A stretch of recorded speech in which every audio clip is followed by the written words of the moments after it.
Binabati ko ng kapayapaan ang bawat isa sa inyo. Sa pangalan ng dakilang manunubos na si Jesus. Mula ngayon at magpakailanpaman.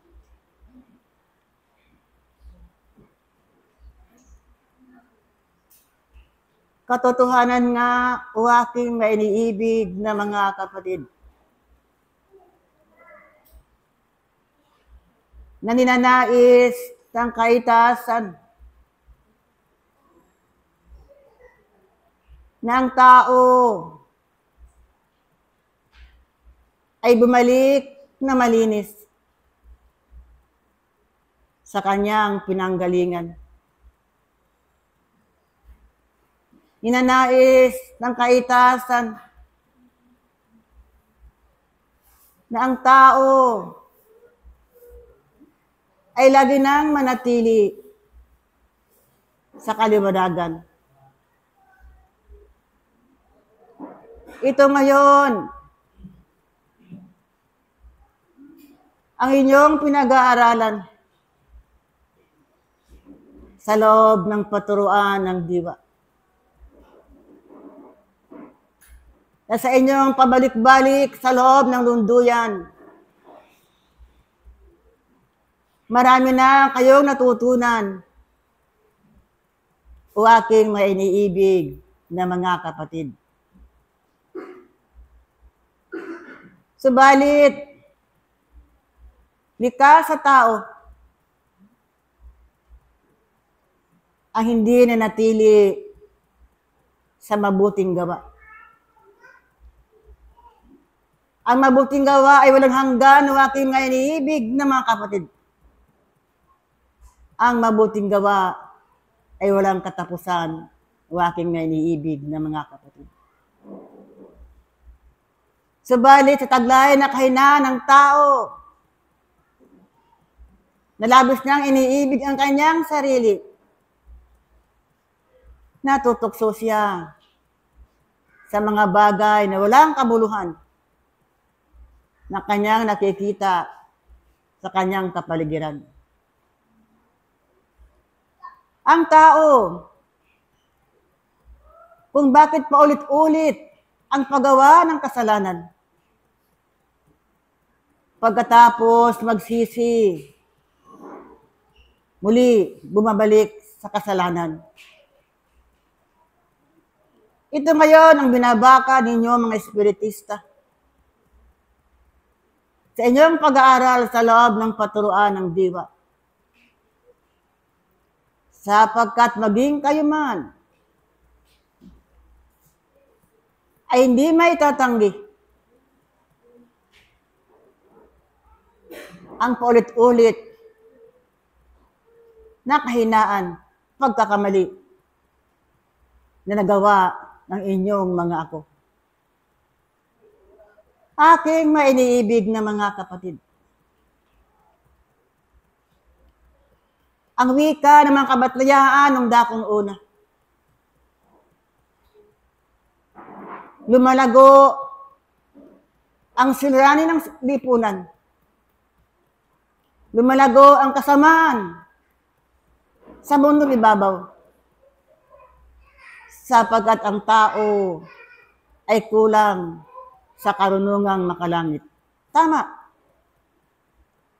Sapagkat ang karunungang makalangit, ang siyang pipigil ng isang ako sa paggawa ng kasalanan habang siya'y nakikitalad sa mundong ibabaw. Aking may iniibig na mga kapatid. Katotohanan, ang pagbabago ay lagi hiningi ng kaitasan sa bawat isa sa inyo. Na pagbabago ng bihirap gampanan o aking may iniibig ng mga kapatid. Sapagkat ang tao ay likas sa kanyang kaakuan na natutokso pa rin sa mga bagay na dulot ng sanglibutan. Subalit, aking may iniibig ng mga kapatid, ano ang wika sa santong kasulatan? ang taong tumatanggi ng pagbabago ay hindi natatakot sa dakilang Panginoon. Tama. Sapagkat ang tayo natatakot sa dakilang Panginoon, tatalikuran niya at tatalikuran niya ang sanglibutan. Aking may iniibig na mga kapatid, marami na ang paalaala ang inyong naririnig sa mga kabatlayaan at nababasa ninyo sa Santong Kasulatan ang mga buhay ng mga tao nung dakong una kung paano sila pinarusahan ng dakilang Diyos na makapangyarihan sa lahat. At maging sa mga panahon ito, gumagalaw ang kaitasan ng aking may iniibig ng mga kapatid upang sa ganon, ang tao ay magbalik loob sa kanyang pananampalataya sa harapan ng dakilang Panginoon. Kung kaya nga't aking may iniibig ng mga kapatid, kayo na masipag, na gumaganap ng mga tungkulin sa loob ng patro ng diway, magpatuloy kayo at magpatuloy kayo sa inyong hangarin na makatupad kayo ng mga tungkulin ayon sa kalooban ng dakilang Panginoon. Madapa man kayo ng 1, 2, 3 beses, tumayo ka agad at tumingala sa kaitasan at nariyan pa rin ang lakas at buhay sa inyong mga kalagayan. O aking may iniibig na mga kapatid, harinawa, kung saan kayo nang galing, nahinurot kayo ng dakilang Panginoon, naway huwag itong inyong balikan sapagkat nariyan na ang biyaya na ipinagkaloob sa inyo ng dakilang Ama na ang kanyang pangako na kailanman hindi kayo pababayaan ng dakilang Ama hanggat kayo ay nagpapatotoo at nabig matapat sa inyong pananampalataya sa harapan ng dakilang Panginoon.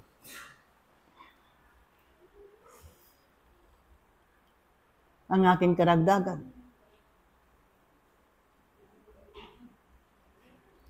Buksan ang Santong Kasulatan. 2 Pedro, Kapitulo 2, 20 hanggang 22. Pakibasa.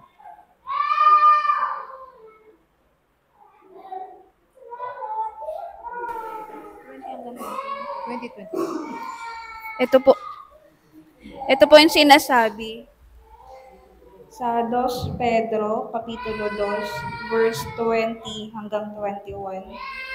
20, sapagkat kung pagkatapos na sila'y makatakas sa mga pagkahawa sa sanglibutan, sa pamamagitan ng pagkakilala sa Panginoon at tagapagligtas na si Jesucristo, ay muling mahalubiluhan at madaig niyaon, ay lalong sumasama ang huling kalagayan nila kaysa nung una.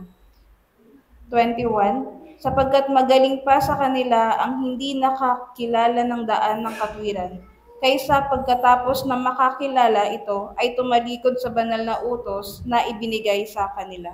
Punto. Hanggang 22. 22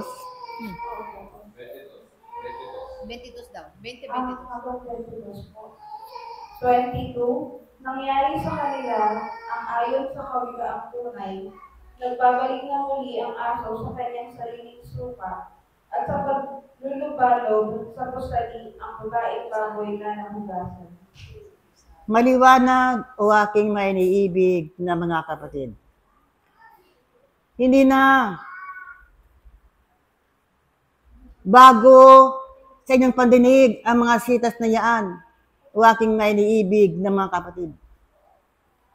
Maging sa mabibig ng mga ebanghelista ay laging binabanggit ang mga sitas na yan sapagkat yan ay mahalaga at mahalaga sa inyong pag-aaral sa loob ng paturuan ng diwa.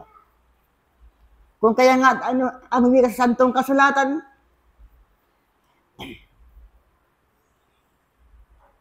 natatakot ang kaitasan sapagkat sa inyong kasipagan ay huwag dawang dumating ang panahon na mawala ng kabuluhan ang inyong pag-aaral. Kaya nga, ang payo ng kaitasan, manatili kayo lagi na sa kaliwanagan na nagmumula sa kaitaasan at manatili kayo sa paggawa ng kabutihan. Ang aking pamamalam, ang santong kasulatan, 1 Corinto, 1 hanggang 3. Pakibasa. Pag-ibig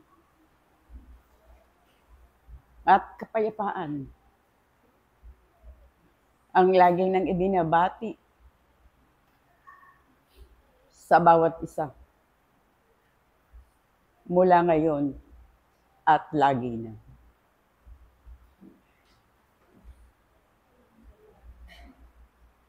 Tunay nga sa inyong pagpapatuloy ang aralin ng buhay ay tunay ngang inyo nang natatanggap sa inyong araw-araw na pamumuhay.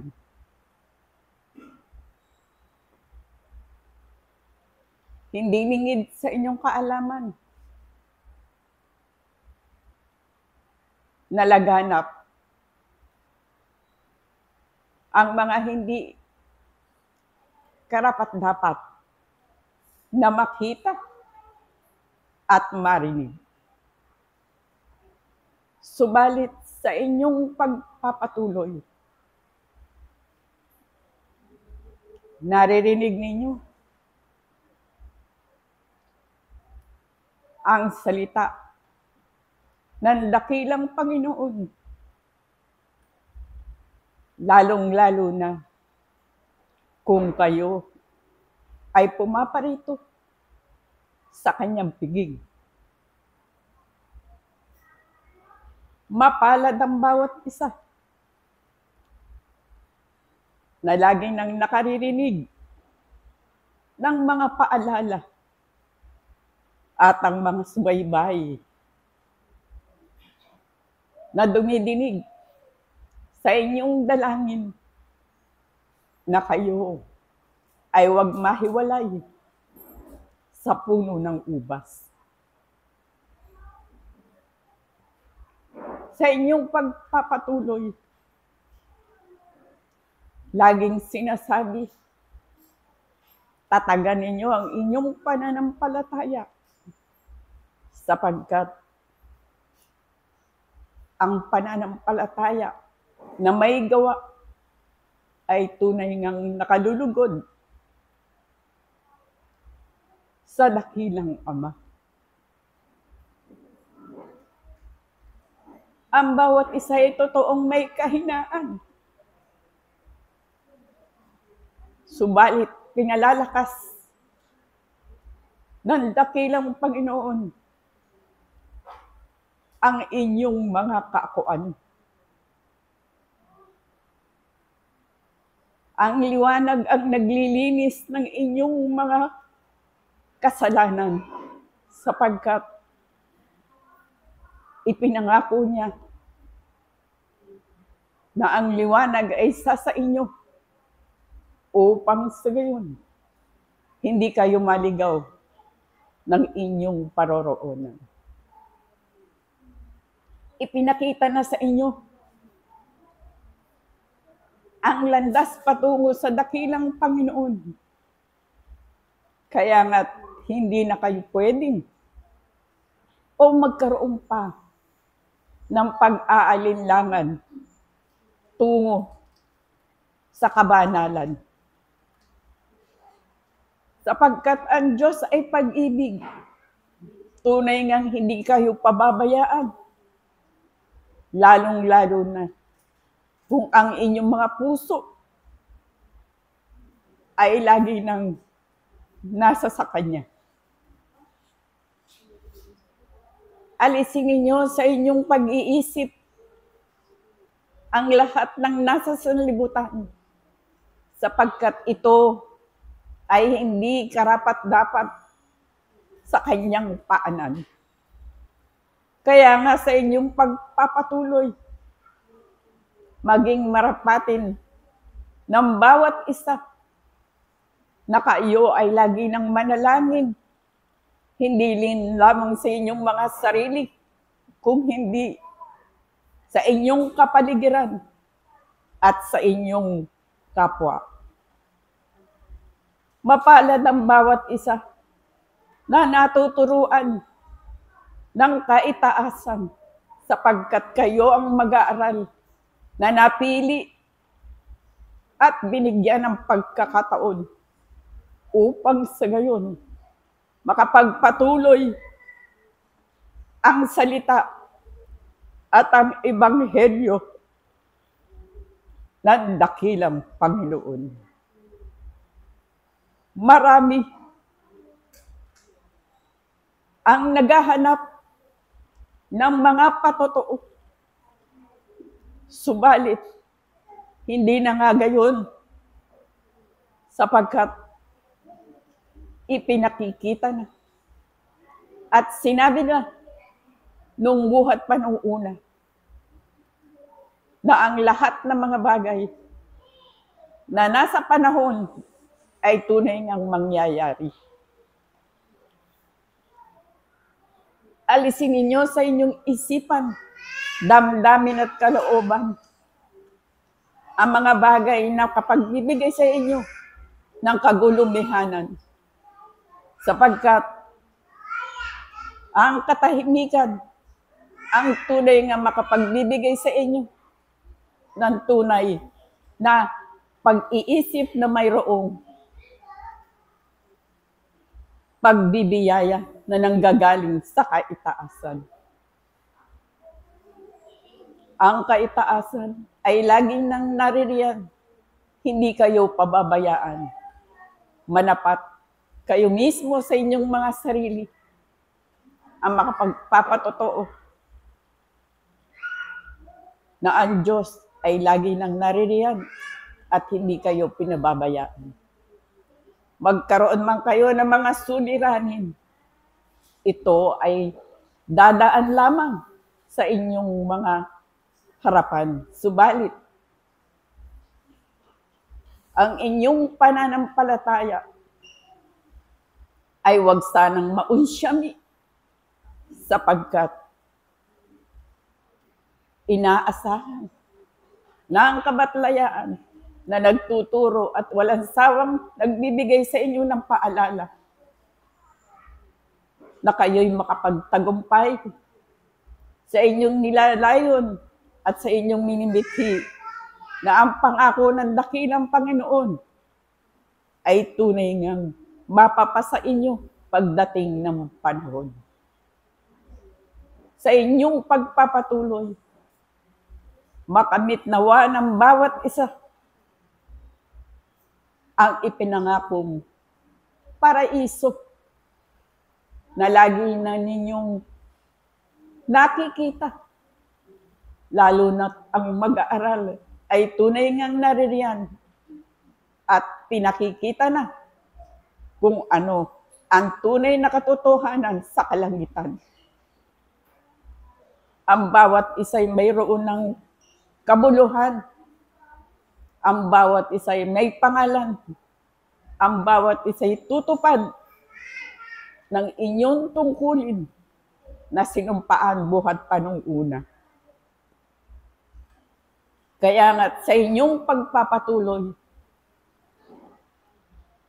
harinawa na sa pagdating ng kaduluduluhan ng inyong buhay, ay makamit ninyo ang katagumpayan na makarating ang inyong mga espiritu sa kanyang paanan, na mayroong kalinisan at mayroong kabanalan. Ibinuluso kayo dito sa kapatagan ng lupa upang mag-aral, upang sumulong, at upang magkaroon ng bunga ang inyong mga gawain. Kaya nga sa inyong pagpapatuloy, kayo mismo ang magkakaroon ng patunay sa lahat ng inyong ginawa, sa lahat ng inyong pinagpagadan, ay mayroong kayong bunga na pipitasin at nanamnamin na mayroong katangisan at hindi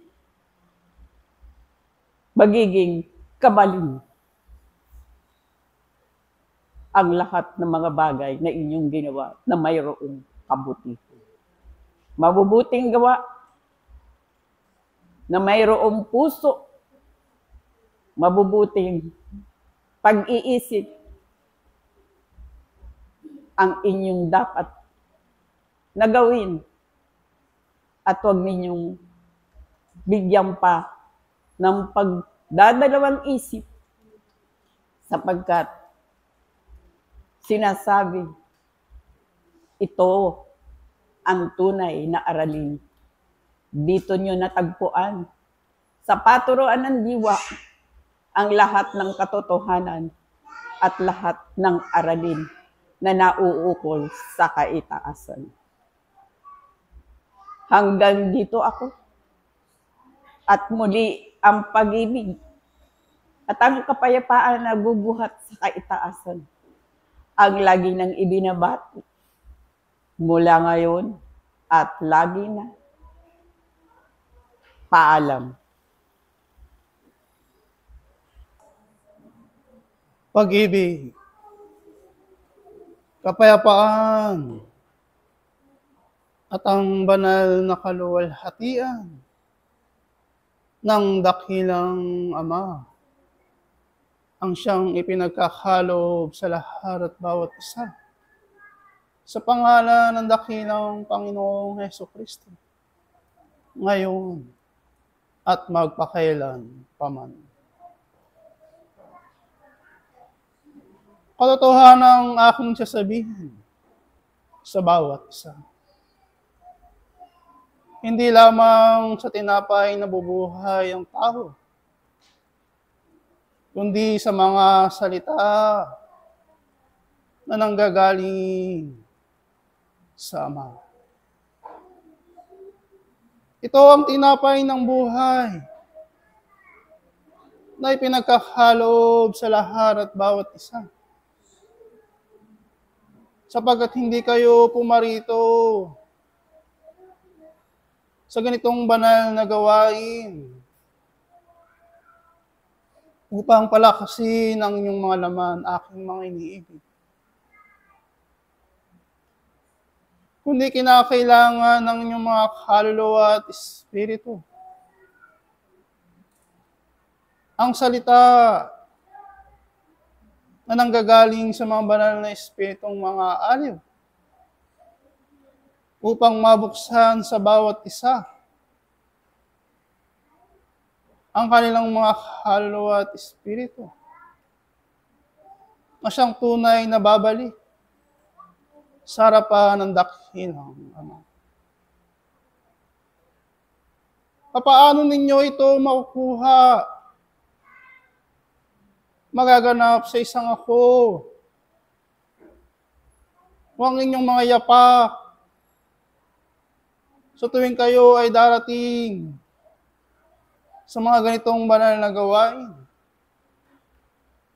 ay marumi at punong-puno ng alikabok na ang inyong mga kaisipan, damdamin at kalooban ay wala sa tunay na pag-aaral. Sa mga tuwid aking mga iniibig na mga kapatid, kinakailangan ng kaitaasan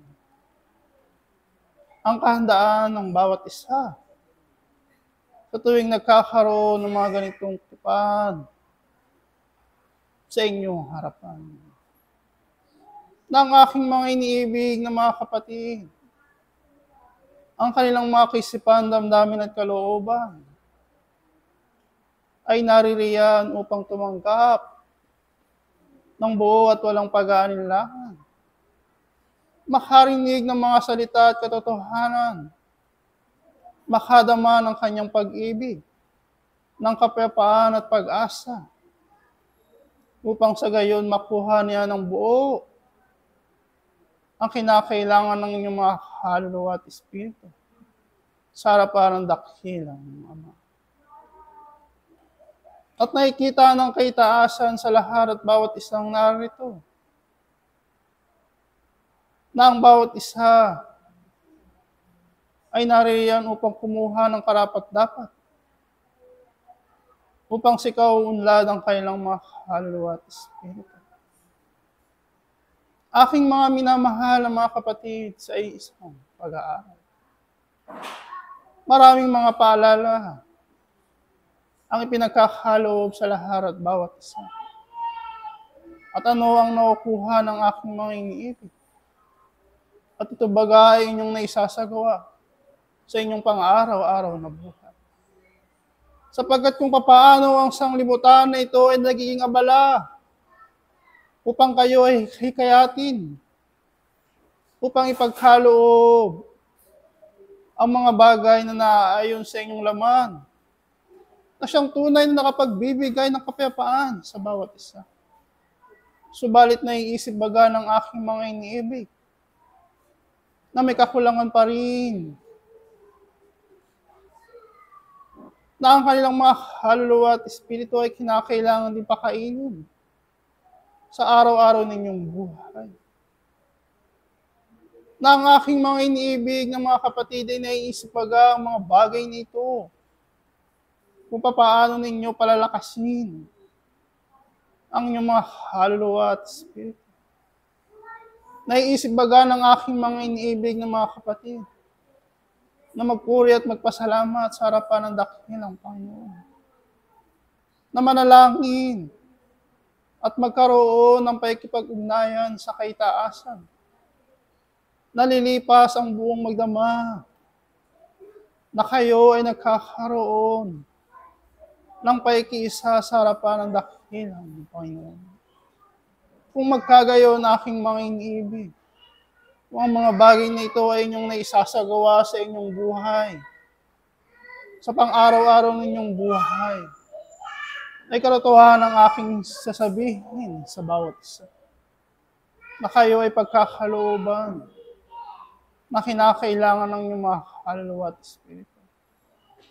Kayo ay bibigyan ng mga bagay upang sa ikaw unlad,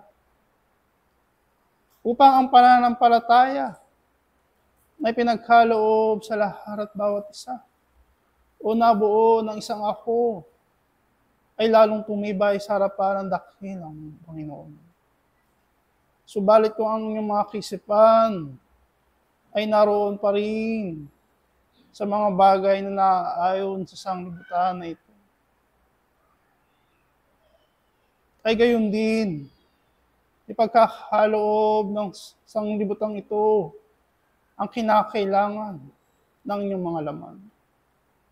Subalit, ang mga bagay na ito ay lilipas din, tulad ng isang kasuotan, na ito ay bago sa inyong harapan. Subalit darating ang panahon, sa araw-araw na ito ay ginagamit. Ito ay magluluma rin, aking mga iniibig ng mga kapatid. Dito may halintulad ang inyong mga laman, aking mga iniibig ng mga kapatid. Subalit ang nagsusuot ng kasuotang ito ang inyong mga kaluluwa at espiritu, na kinakailangan ninyong pagyamanin, aking mga iniibig ng mga kapatid. Kung dumating ang pagkakataon na ang bawat isa ay nagkaroon ng pagkipanayam sa kaitaasan, ito ay handang tumanggap, handang magkaroon ng tungkulin na siyang ibabahagi sa lahat at bawat isa. Aking mga iniibig na mga kapatid sa isang pag-aaral, ang pagtitiis, pakikibaka ng isang ako upang makamit ang kabanalan at ang buhay na walang hanggan ay hindi biro. Kinakailangan ito ng patityaga, pagsusumikap ng bawat isa, magbibigay ng oras, pagpapahalaga at disiplina na kinakailangan ng isang ako, upang ito ay makamit, aking mga iniibig ng mga kapatid. Sa pagpapatuloy ng kanilang mga pag-aaral, pagpapatuloy ng inyong mga pag-aaral, Ang kaitaasan ay naririyan sa inyong harapan, sa inyong likuran, upang kayo ay gabayan, tulungan at turuan sa landasin na itinuro ng dakilang Panginoong Yesus sa kanyang kapanahunan. Naway ang bawat isa ay magpatuloy sa kanilang mga nasimulan. Huwag kayong padaig sa sanglibutan na ito. Huwag kayong matakot na gumawa ng mabuti at naaayon sa katuwiran ng dakilang Ama. Sapagkat ang bawat isa ay sinusubok, binibigyan ng mga aral upang patatagin ang inyong mga pananampalataya, upang palakasin ang inyong kalooban sa bawat pagsubok na dumarating sa inyong buhay. At nakikita ng kaitaasan ng unti-unting pagunlad ng bawat isa, sapagat katotohanan ang aking sasabihin sa bawat isa. Walang umuurong sa pag-aaral. Lahat ay sumusulong aking mga iniibig na mga kapatid. Sa mga tuwid aking mga iniibig na mga kapatid, nasa isang ako. O ang pagsulong na ito ay mabilis o mabagal. Kung magkagayon, ang bawat isang narito na ipinagkahalo ang kailang mga sarili ng buong puso at walang pag-aalinlangan, ay naroon ang pagsulong na mabilis. Aking mga iniibig na mga kapatid, kung nagpapatuloy ang bawat isa sa kanilang mga nasimulan, mga pag-aaral na naaayon sa pagtuturo ayon sa diwa, ang katagumpayan ay inyong mararating. Ang kasakdalan ay inyong makakamit. Ang buhay na walang hanggan ay matutupad sa bawat isa. Magpatuloy ang bawat isa. Gawin kung ano ang karapat-dapat sa harapan ng nambalan ng dakilang Panginoon. Gawin ninyong tama ang bawat kilos ng aking mga iniibig na mga kapatid. Ipagkaloob ninyo ng buong puso at walang pag-aalinlangan ng inyong mga sarili sa tuwing nagkakaroon ng mga ganitong banal na gawain. Panatilihin ninyong malinis ang inyong mga kamay at dalisay ang inyong mga puso. Maging mababang loob sa lahat ng pagkakataon upang ang bawat desisyon na kinakailangan gawin ng aking mga iniibig na mga kapatid ay naaayon sa mga turo at halimbawa ng dakilang Panginoon. Naway ang mga pag-aaral na ito ay tumimo sa aking mga iniibig na mga kapatid. Sabagat ito ang kinakailangan ng bawat isa upang kayo ay muling makarating sa sinapupunan ng dakilang Panginoon. Upang ang bawat tungkulin na sa inyo ay binahagi, ay inyong magawa, mapagtagumpayan. Sa pagpapatuloy ng pag-aaral, ang kaitaasan ay naririyan upang ipagkaloob kung ano ang kinakailangan ng aking mga iniibig na mga kapatid. At ito ang bahagi sa mga kaorasan na sandaling ito na kinakailangan pagmuni-munihan ng aking mga iniibig upang sa gayon ang katagumpayan ay inyong marating. Muli, ipinagkakalo sa lahat at bawat isa ang kapayapaan, ang pag-ibig, at ang banal na kaluwalhatian ng dakilang Ama mula ngayon at magpakailan pa man. Ang inyong tagapagturo, Miguel Arcangel. Paalam. Pag-ibig at kapayapaan ang sa inyo'y binabak ngayon at magpakailan pa man. Tunay, ang pag-ibig ng dakilang Panginoon ay malawak. At ito ang inaarap ng bawat mag-aaral sa buhay na hinaharap. Mga inibig kong mga kapatid,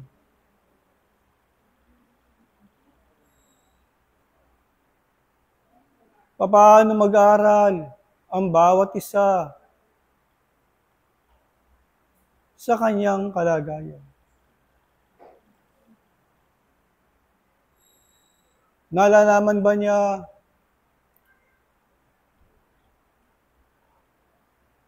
na ang kanyang pag-aaral sa buhay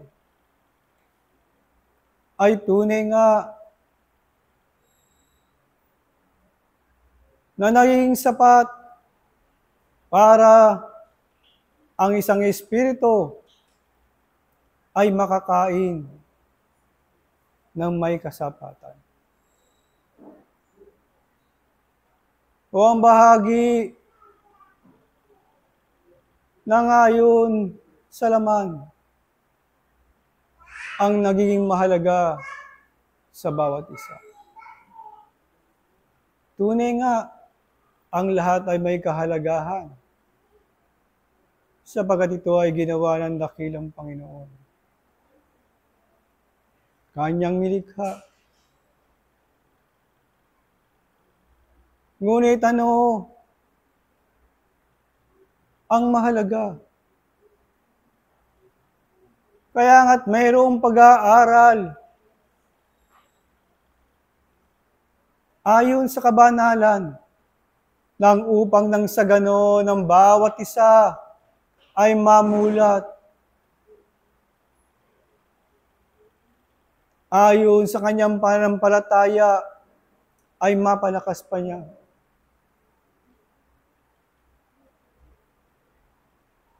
Di ba't nalalaman ninyo ang isang Panginoon ay Espiritu? At sa inyong kalagayan ay tunay nga na ang kawangis ng dakilang Panginoon ay ito ang inyong binubuo kung paano ang bawat isa ay natututo ng mga salita na mula sa kaitaasan. Mga inibig kong mga kapatid, kailan napapanahon sa bawat isa na ibigay nyo ng buong buo ang inyong mga kalooban sa isang pag-aaral. Laging nahati o nagiging mas mahalaga sa bawat isa ang yaman ng sanglibutan. Ngunit kayo na rin nakakaalam na ang lahat ay magagawa ng dakilang Panginoon nang upang nang sa ganon, ang bawat kaluluwa ay tumayo na may katatagan sa kanyang kalagayan. Paano ito mangyayari at paano ito gagawin kung ang bawat isa ay laging nakatanaw sa kanyang pangarap? Tunay na laging bukas ang pintuan ng kaitaasan sa bawat isa sapagkat ito ay pagkakataon sa mga kaluluwa.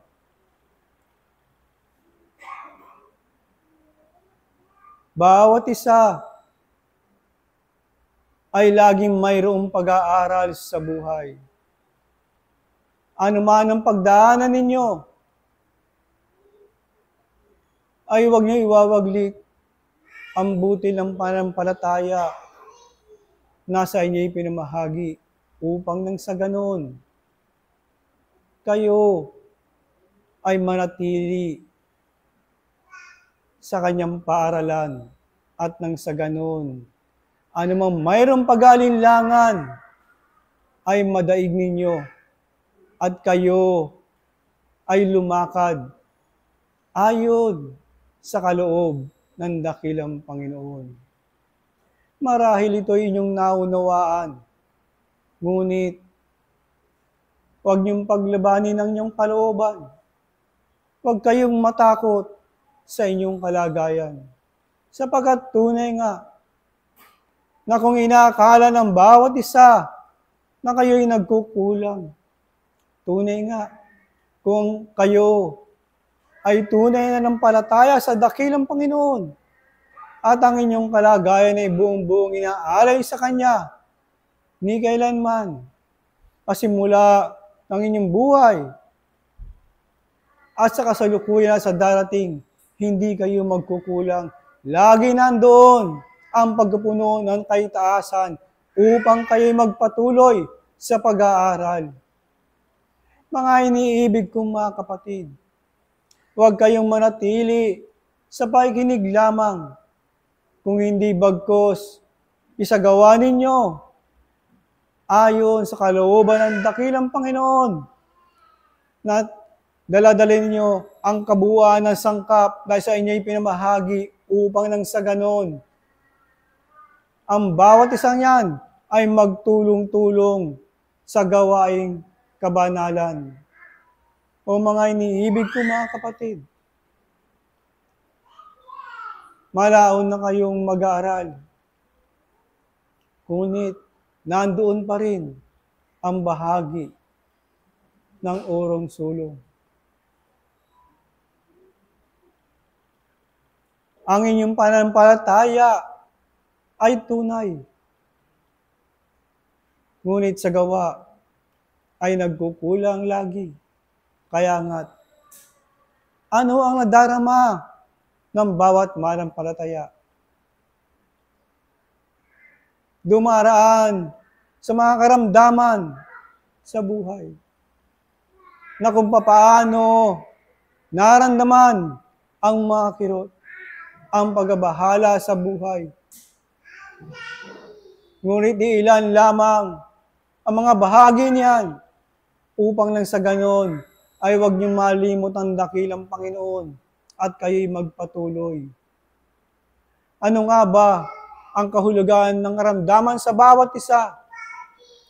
Ito lamang ba ay para sa laman o ito isang babala para sa inyong espiritu?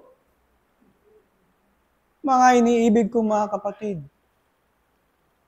palawakin niyo pa ang inyong pag-aaral. Ikilos niyo ang inyong mga sangkap para sa Panginoon. Nang sa ganon, ang mga kaalaman nasa inyong puso ay ito'y mabuhay at magbigay sa inyo ng lakas. Sapagkat kayo marunong na, labis na ang inyong kaalaman sa pag-aaral. Ngunit, ano ang dumadaig ang nasa inyong napaligid? Kaya nga't, ang Panginoon ay ang pag-asa ng bawat isa. Ngunit kung di ka lalapit ang buong buo, nasaan ang pag-asa sa iyong buhay? O mga iniibig ko mga kapatid, nalalaman ninyo na ang inyong mga sangkap ay kasama nyo sa gawaing kabanalan.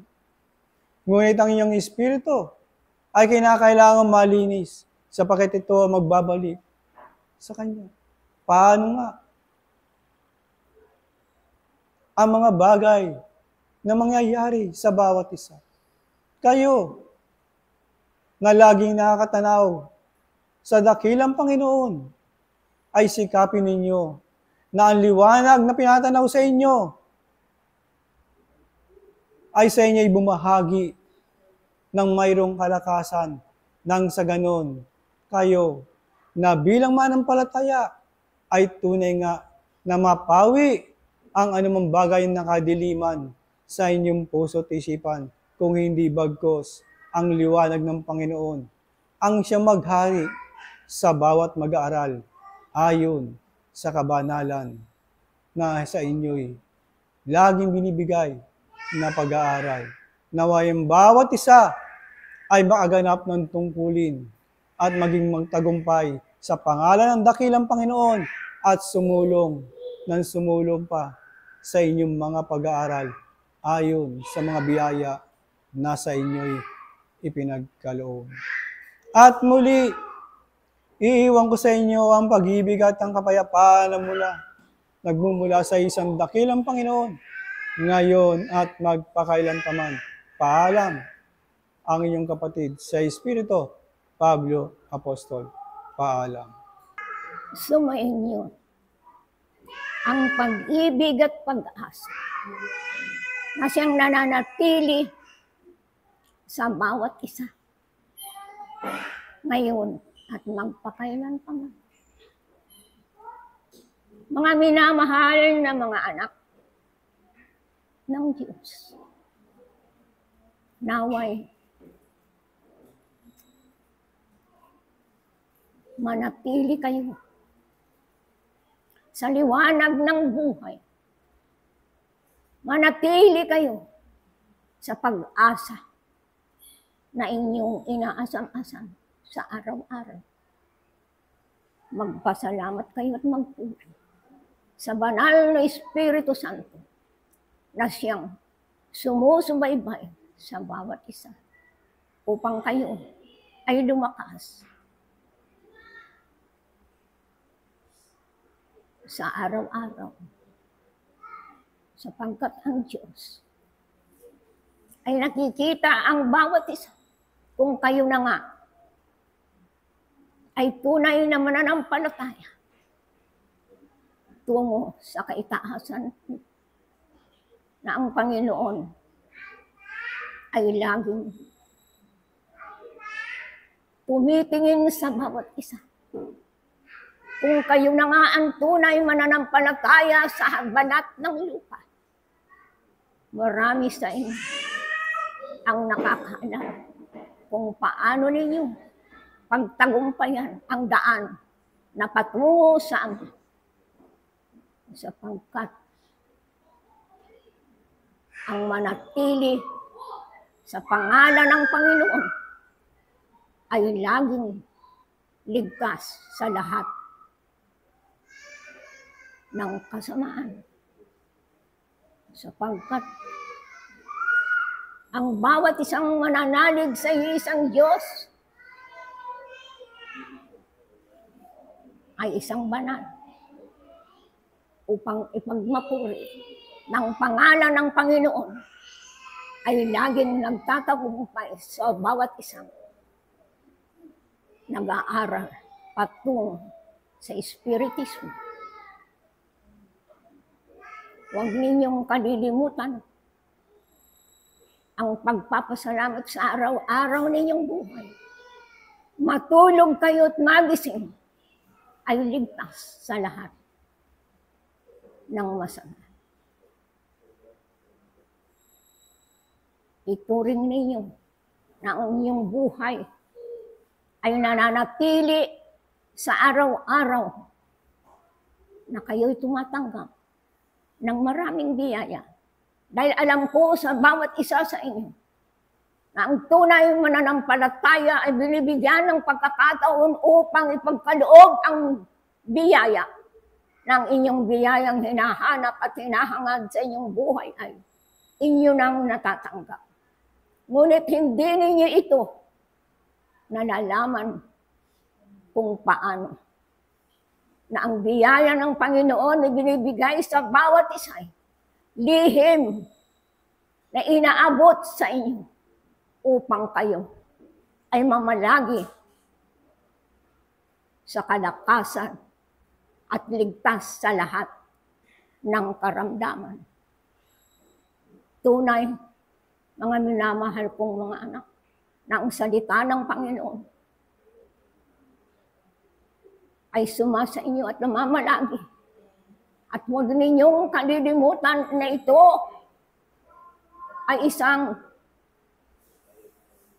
walang anuman. Ngunit maniwala kayo at hindi. Dahil isabuhay ninyo ang lahat ng salita ng Panginoong Hesukristo upang kayo ay lagi nang bibigyan ng liwanag at magtagumpay sa inyong buhay. Sapagkat ang Diyos ay hindi nananatili sa taong hindi naniniwala at nananalig sa kanyang salita. Sapagkat ang taong tumatanggap o mga kapatid na tumatanggap ng salita ng Panginoong Hesukristo ay lagi nang ipinagkakaloob sa inyo ang katotohanan upang ito'y inyong malaman na kayo ay binibigyan ng kalakasan sa araw-araw. Magmula sa inyong mga pamilya sa loob ng pamamahay ay kayo ay magpuri at magpasalamat sapagkat siya ang nagbibigay ng katotohanan upang inyo itong mapag-aralan upang kayo maligtas sa lahat ng karamdaman. Maghari nawa sa inyong lahat ang pag-ibig ng Ama, Anak, at ang banal na Espiritu Santo ang maghari nawa sa inyong lahat ngayon at magpakailanpaman. Paalam, ako'y si Apostol Juan Bautista. Adios. Sumainyo ang pag-ibig, ang liwanag, at ang kapayapaan na nagbubuhat sa isang Diyos na makapangyarihan, ngayon at magpakailanman. Mga iniibig na mga kapatid, mahabang panahon na nga ang pag-aaral ng lahat at bawat isa. At sa pag-aaral na iyon, tunay nga na naroon na sa inyong mga puso ang mga gintong aral na iyan, kung kaya nga ito ay inyong naisasagawa sa pamamagitan ng mga pagkakawang gawa sa lahat ng nangangailangan na sa inyo ay lumalapit. Ngunit sa pag-aaral nga sa Espiritismo, ay lagi na nga ang pag-ibig ay nilalakipan ng karunungan. Sapagkat kung ang mananatili lamang sa inyo ay ang pag-ibig na walang karunungan, ito nga ba ay karapat-dapat sa harapan ng Panginoong Diyos? O ito ay magiging karapat-dapat lamang sa paningin ng inyong mga kapwa? Sapagkat ang tao ay mapanuri sa kanyang kalagayan, ay naroon ang lagi ng mapaghanap sa kanyang kapwa, ngunit hindi niya nakikita ang kanyang sarili. Kung kaya nga, laging nagpapaalala ang kaitaasan, sapagkat kayong nga natuto na nga, naway wag kayong bumalik sa kung saan ang kapanahunan na kayo ay naroon pa sa kamangmangan, sapagkat tunay na sayang ang ganitong mga sandali kung kayo nga ay babalik sa kung paano ang inyong nakasanayan. Unti-unti na nga kayong hinubaran sa mga bagay na kumulapol sa inyong mga pagkatao mula pa nang kayo ay isinilang at isilang pang muli. Ang paglilinis at paglilinis ay lagi nang isinasagawa sapagkat naroon ang pag-ibig ng Diyos sa lahat at bawat isa. Naroon ang kanyang katarungan kung kaya nga binibigyan ng pagkakataon ng lahat at bawat isa at ang buhay na mayroong kayong iyan. Nawa ay inyong pakaingatan. Nawa dumuong kayo lagi na sa mabuting paggawa at ang kaway ng sanglibutan na lagi na'y nagaganap sa kapanahonang ito. Nawa ay inyong talikuran sapagkat ang sanglibutan ay nagbibigay ng maraming kaligaligan sa tao, makapagbibigay ng konting saya, ngunit ang hinahangad na panghabang buhay na kasiyahan ay tunay nga na hindi nyo masusumpungan kung kayo ay laging nahahalina ng sanglibutan. Magpahalina kayo sa loob ng mga bawat paaralan. Ang inyong mga panyapak ay lagi nyong ihakbang upang sa gayon tunay nga na ang tukso na lagi na'y mahalina sa tao ay kanya itong matalikuran at katulad nga ng isang Hesukristo na kung saan ay tinutoksis siya ng isang mababang espiritu ay naroon ang kanyang katatagan at ipinakita niya na ang kanyang pananampalataya ay mas higit sa tukso. Kung kaya nga ito'y isang mabuting halimbawa na lagi na'y sumaisip lagi nawa ng aking mga iniibig na mga kapatid, upang sa gayon, hindi nga kayo matulad sa aso na binabalikan ng kanyang suka. Kung hindi, kayo ay manatiling malinis at talikuran niyo ang mga bagay na tinatalikuran ninyo na. Huwag na ninyong balikan ang mga bagay na nakapagbigay lamang sa inyo ng panandaliang ligaya at saya. Kung hindi, dumuong kayo sa daan na kung saan, bagamat marami ang tinik na makatitibo sa inyong mga pangyapak, ay tunay nga na doon kayo susubukin kung paano nga ba ang pag-aaral ng Espiritismo ay lagi nang nililinis ang isang mag-aral, pinapanday sa maraming bagay, sapagkat ang pag-aaral ng Espiritismo ay tunay na may kalaliman at ito ay tunay na humuhubog sa kaisipan at damdamin ng isang mag-aral kung paano nga siya magiging mabuti sa kanyang sarili at ganon din higit sa kanyang kapwa, upang sa gayon ang makalangit na pag-aaral ay tunay nga na maganap sa kanyang pagkatao. Mga minamahal na mga kapatid, bawat oras ng inyong buhay ay maraming pag-aaral. Bawat sulyap ng inyong mga mata ay maaari kayong magkasala. Bawat inyong marinig ay maaari kayong humatol. At sa paghatol na yan ay maaari kayong makapagsalita ng hindi karapat-dapat, kung kaya nga pigilin ninyo ang inyong mga sarili at lagi na inyong alalahanin ang mga aral na lagi na ibinababa sa inyo ng kaitaasan, upang sa gayon kayo nga ay magkaroon ng katatagan at paninindigan na kayo ay isang tunay na mag-aaral ng Espiritismo, na hindi nga kayo nagbabalat kayo lamang, kundi kayo'y nagpapakatotoo na kayo nga ay isang tunay na natututo at hindi lamang mamumutawi sa inyong mga labi, na kayo ay umiibig, na kayo ay nagkakawang gawa, na kayo ay nagsisisi. Kung hindi, ito ay inyong isa puso, sapagkat ang Diyos, nakikita niya ang nilalaman ng inyong mga puso. Kung ang inyong kapwa ay nakikita ang inyong gawa, ang Diyos ang lahat ng nakakita at nakababasa ng inyong mga iniisip. Kung kaya nga, sa haba ng panahon, nawa ang mga mumunting karunungan at natutunan nyo diyan sa inyong mga lukbutan, kipkipin ninyo at kung saan man kayo dalhin ng inyong mga panyapak, nawa ay huwag niyong kalimutan ang mga aral at kabutihan na lagi na ibinababa sa inyo ng kaitaasan. Aking muling ipapaalala na sa inyong paghayo at paglabas sa lunduyang ito, nawa ay kakitaan kayo ng tunay na paggawa. Hanggang dito ako, at muli, ang pag-ibig,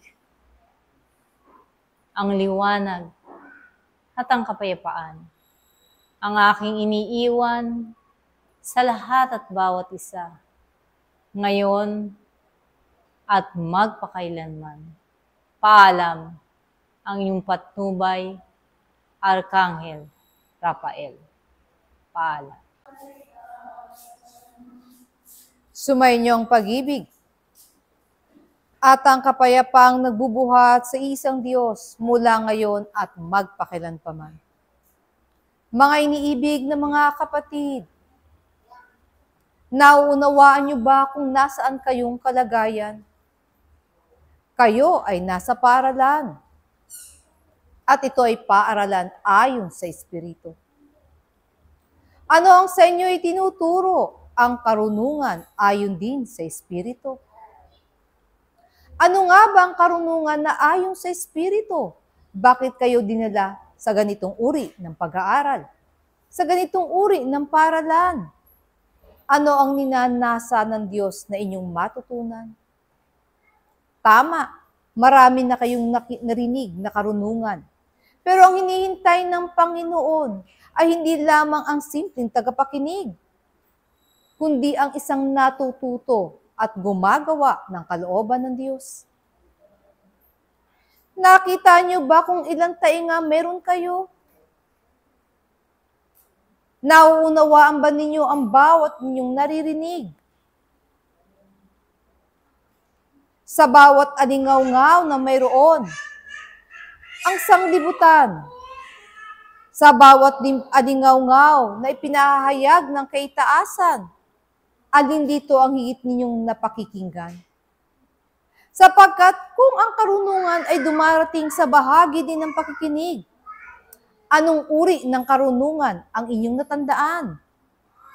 Na sinasabi ninyong ito ang inyong natutunan? Oo, madali itong makita, aking iniibig, sapagkat nahahayag ito sa inyong mga paggawa. Nauunawaan niyo ba na ang inyong mga paggalaw o paggawa ay nagpapakilala ng kaalaman na inyong daladala? Hindi lamang ito ayon sa pisikal, ito rin ay ayon sa bahagi ng inyong kaluluwa, sa paggalaw ng inyong kaisipan, damdamin at kalooban, na walang ibang nakakasino kundi ang Panginoon at ang mga banal. Nauunawaan niyo ba kung paano kayo sinisino? Naunawaan niyo ba na ang bahagi ng inyong kaisipan, damdamin at kalooban o ayon sa karanasan na tinipon ninyo sa inyong mga kaluluwa ang higit na nagpapakilala kung sino kayo? Kung ano kayo? Sapagkat sa mga bahaging ito, dito kumukuha ang tao ng kanyang kaalaman. Ito ang nagiging kadahilanan kung bakit siya gumagalaw, kung bakit siya umiibig, kung bakit siya nagiging tapat, at kung bakit di siya nagiging taksil. Sa kahuli-hulihan, aking mga iniibig, kung sisinuhin ng bawat isa ang kanyang sarili, kanino kayo naging tapat? Sa karunungan ba ayon sa Espiritu o sa karunungan ba ayon sa sanglibutan? Tama, bawat isa ay nagsasalita ng salita na nauukol sa kabanalan. Bawat isa ay nagbubukas ng kanyang bibig at nagsasalita ng kanyang tinig sa harapan ng Diyos. Mangangahulugan ba kayo ay natuto na? Nangangahulugan ba kayo ay tapat na mananampalataya? Tunay, unang huhubugin sa isang pagkatao ay ang katapatan na meron siya. Sapagkat ang salitang katapatan ay hindi iba sa inyo, aking mga iniibig. Nauunawaan nyo yan sapagkat ginagawa nyo na sa sanglibutan. Pero magagawa mo ba yan para sa Panginoon? May mga bagay ang tao ginagawa sa lihim. Ano ang akala nyo dito? Maitatago ba ito ng tao sa Diyos? May mga bagay na ginagawa ang tao ayon sa sanglibutan. Mangangahulugan ba makakarating ito sa Panginoon? Marahil, aking mga iniibig, bilang isang mag-aaral, kinakailangan yung matutunan ano ba ang katangian ng isang mabuting mag-aaral. Ano ba ang katangiang kinakailangan upang tawagin kang isang mainam na mag-aaral? Ano nga ba ang dapat mong gawin bilang isang mag-aaral upang ikay matuto ng kabanalan? Sapagkat kung ang pag-aaral ay ayon sa Espiritu at ang nagtuturo ay ang Panginoon, ang unang niyang bahagi ng katwiran ng pag-ibig ay kabanalan at kalinisan. Sapagkat sino man ay hindi makakarating sa harapan ng Diyos maliban siya ay banal at malinis. Ninanasa ng Panginoon ang bawat isa ay makarating sa kanyang harapan. Paano nyo ngayong lilinisin at gagawing banal ang inyong sarili kung ang pangunahing tungkulin bilang isang mag-aaral ay hindi nyo nauunawaan? Sapagkat patuloy kayong tinuturuan. Tama, patuloy kayong binibigyan ng karunungan. Mangangahulugan ba na kayo'y nangatuto na? Sapagkat kung ang pagpapakilala sa inyo ng aral sa mga panahonang ito'y tulad kayo sa nagbabalik muli sa dati niyong gawi, ano ang nasasaksihan sa inyo, aking mga iniibig? Meron bang karunungang naiwan? Marahil ay oo, sapagat hindi naman kayo mangmang na madaling makalimot ng mga mabuting aral. Pero mangangahulugan ba na mga aral sa inyong alaala ay nagpapakilala din na ito inyong naisagawa? Iba ang pagsasagawa, aking mga iniibig, ito ang laging hahanapin sa bawat isa, ang kanyang mga gawa. Sapagkat sa isang mag-aaral na tinuturuan ng kabutihan, inaasahan siya ang unang makikinabang nito at paano nyo pakikinabangan ang karunungan kung hindi nyo maibabahagi sa sarili nyong pagkatao. Naunawaan ninyo ang aking sinasabi. Pero kung kayo ay gagawa, ito ay malaking tanong, sapagkat kinakailangan muna ng tao na kumbinsihin ang kanyang sarili, na palitan ang kanyang mga dating kaalaman na nakuha niya sa sanglibutan ng bagong karunungan na nakuha naman niya sa harapan ng Diyos. Oo, tatawagin ko siyang bago, sapagkat kung hindi pa naman ninyo nasusubukang gawin, ito ay taging bago at magiging laging bago sa inyong pagkatao. Masdan ninyo ang inyong kasanayan sa sanglibutan, aking mga iniibig. Bago pa ba yan sa inyo? Hindi na. Ito na ang inyong nakasanayan. Ito na ang inyong naging gawi. Ano pat nahihirapan nga kayong palitan sila ng mas mainam na paggawa? Nagiging dahilan tuloy upang mula sa iyong sarili, ang pakikibaka ay laging nagaganap at ang pakikipagtiis upang ipagtagumpay ang salita ng Diyos na maging gawa sa iyong pagkatao ay tunay na isang kahirapan. Tunay na kinakailangan bigyan ng malalim na kaisipan. Kinakailangan bigyan ng mainam na pagsasaayos upang muli mo lamang masubukan. Minsan yun ang nagawa, pero hindi kayo nakapanatili. Merong ganyang isang uri ng mag-aaral. Sapagkat maraming uri ang mag-aaral, aking mga iniibig.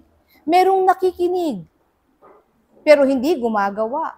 Meron namang nakinig at sumubok gawin, pero hindi niya natiis. Muli niyang binitawan. Ito yung mga nagbabalik sa dati nilang gawi.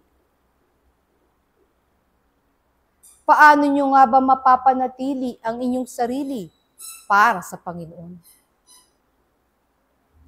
Paano nyo nga bang mapapanatili ang karunungan ng Diyos na namamahay sa iyong pagkatao?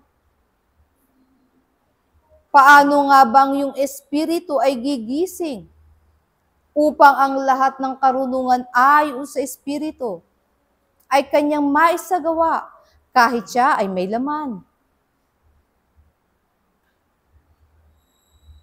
Inaari nyo ba, aking mga iniibig, na ang iyong buong pagkatao ay gumagawa ng katwiran ng Diyos?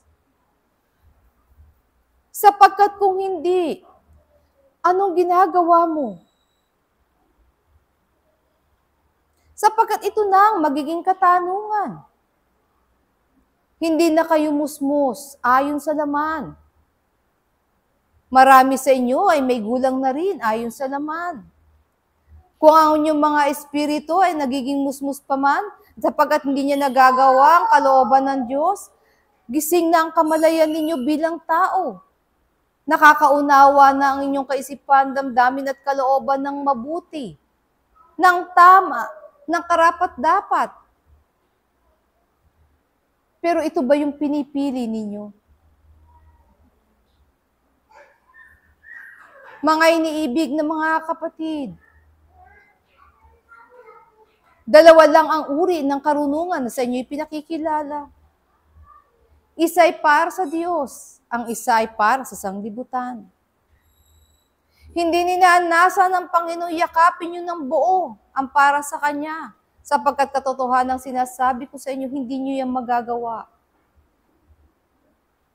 Sapagkat hindi nyo kayang bitawan ng sanglibutan. Bagat sinasabi niyong gumagawa kayo ng kabutihan at kawang gawa sa sanglibutang ito, para yang kanino? Para din sa sanglibutan. Naunawaan niyo bang hinahanap ng Diyos sa kawang gawa ay ayon sa Espiritu? Na may bibigay niyo sa inyong kapwa Espiritu, na kung sila'y maliliwanagan, tatalikuran nila ang sanglibutan. Yayakapin nila ang Panginoon sapagkat nauunawaan nila sila ay magbabalik sa Diyos at ang sanglibutan ay kanilang iiwan. Lahat naman kayo ay nakakaunawa niyan. Pero sa bandang huli, aking mga iniibig, makakabalik nga ba kayo sa Diyos? Sa daladalan niyong gawi, sa daladalan niyong kaalaman, sa mga bagay na inyong nakasanayan, sa talino na inaangkin ng inyong pagkatao, at sa bahagi ng karanasan na itininitik ninyo sa inyong mga kaluluwa, ito ba ang magdadala sa inyo sa harapan ng Diyos? Kaya nga, mabuti ang Diyos. At tunay ng kabutihan niya laging lumalatag sa bawat panahon. Lagi niyang ipinapaalala sa bawat isang inaaralan, mayroong kalooban ng isang Diyos. At ito'y nasa inyong mga espiritu.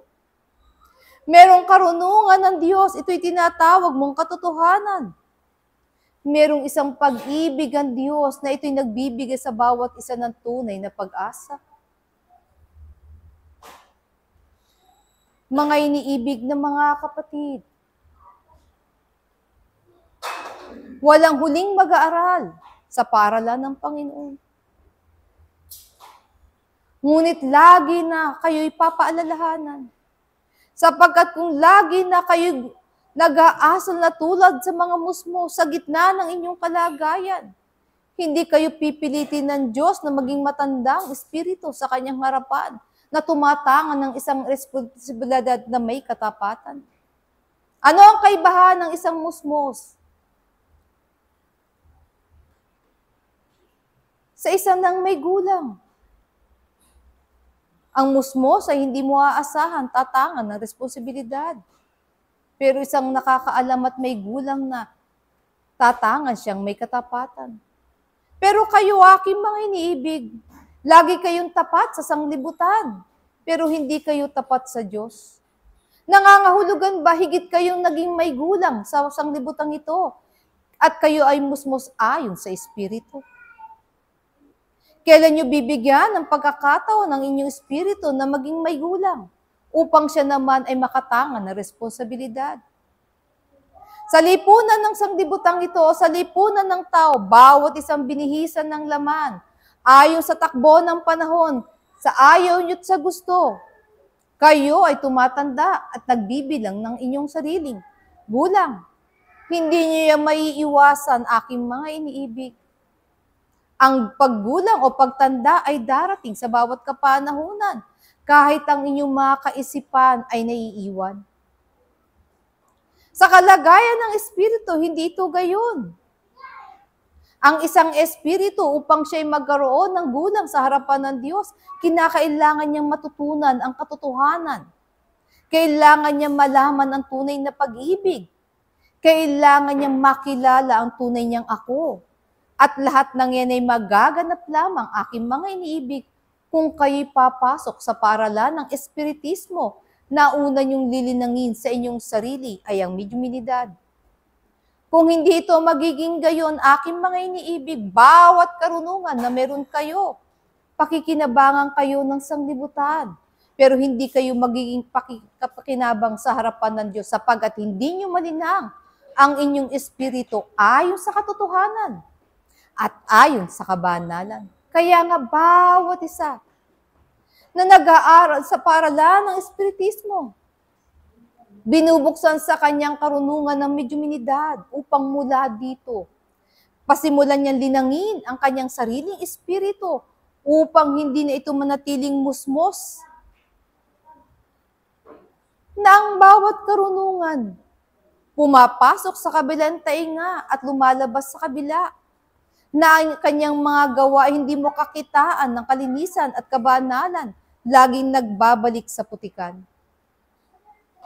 Ngunit kayo, aking mga iniibig, kung kayo'y matuto ng medyuminidad at ang inyong mga espiritu ay magkaroon ng gulang, kayo mismo sa inyong mga sarili, anumang uri ng bihisan mayroon kayo, sisinupin ninyo ang inyong pagkatao.